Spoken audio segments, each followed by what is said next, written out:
SC, ST, OBC, VJNT आता general कॅटेगरीमध्ये सवलती मिळू शकत नाहीत. मंत्रिमंडळाचा निर्णय, ब्राह्मणवादी मुख्यमंत्र्याचा निर्णय. आणि या 50% सोय कुणासाठी तर 3% जातीचा मुख्यमंत्री पहिल्यांदा बघतोय. आणि हे दुर्दैव या महाराष्ट्राचं की जातीसाठीचा मुख्यमंत्री आरक्षण विरोधी धोरण राबवताना आम्ही बघतोय, विषमतावादी धोरण राबवताना आम्ही बघतोय.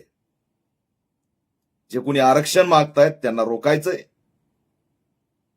आणि जे काही 3% आहेत त्यांना 50%च्या सवलती द्यायच्यात. मेरिटला नाकारायचंय.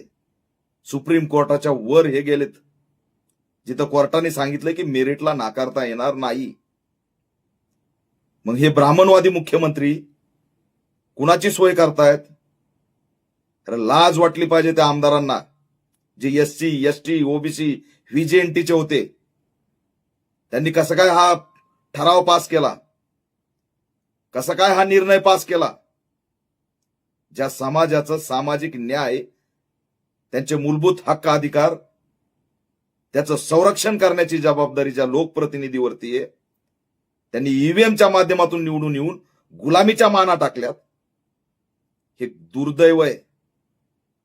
लाज वाटते अशा लोकप्रतिनिधीवर जे बाबासाहेबांनी दिलेलं आरक्षण डोळ्यासमोर हक्क आणि अधिकार हिसकावून घेतले जात आहेत आणि हे त्यांना सहमती देत आहेत. हा कालचा निर्णय 3% सोयीसाठी आहे. हा प्रवर्ग जन्माला घातलाय 3% आणि 50% त्यांच्या वाट्याला देण्याची ही व्यवस्था केलेली आहे. आता ह्या ट्रॅप मध्ये सगळे फसलेत. आज जर रस्त्यावर आला नाहीत ना तर सगळं संपलं, एवढं लक्षात ठेवा. ही शेवटची त्यांची टेस्ट आहे. आता एससी, एसटी एवढा मर्यादित नाही, ओबीसी, व्हीजेएनटी सगळे आरक्षणवादी धोक्यात आलेत. आता तरी डोळे उघडा.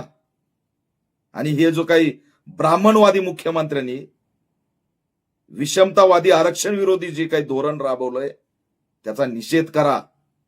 ऑल इंडिया पॅंथर सेना या ब्राह्मणवादी धोरणाचा जाहीर निषेध करत आहे.